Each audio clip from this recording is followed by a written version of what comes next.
എല്ലാവർക്കും നമസ്കാരം. ഇന്നത്തെ ശുഭചിന്ത, തനിക്ക് സ്ഥാനമുണ്ട് എന്ന് മറ്റുള്ളവർക്ക് മനസ്സിലാകത്തക്ക രീതിയിൽ അവയെ പ്രദർശിപ്പിക്കാനാണ് എല്ലാവർക്കും ഇഷ്ടം.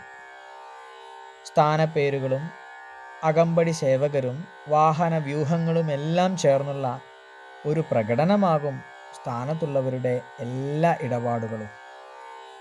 എല്ലാ സ്ഥാനങ്ങളുടെയും ആത്യന്തിക ലക്ഷ്യം സേവനമാണ്.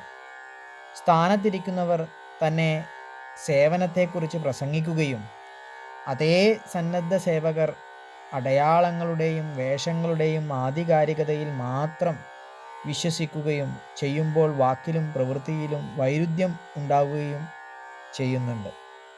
അധികാരവും സേവനവും രണ്ട് മനോഭാവങ്ങളാണ്. സേവനത്തിനു വേണ്ടി അധികാരത്തിൽ എത്തുന്നു എന്നത് ഒരു തന്ത്രം മാത്രമാണ്. സേവനത്തിന് സ്ഥാനം ആവശ്യമില്ല. എല്ലാവർക്കും നന്മകൾ ഉണ്ടാകട്ടെ. എല്ലാവർക്കും ജീവിത വിജയം ഉണ്ടാകട്ടെ. നന്ദി, നമസ്കാരം.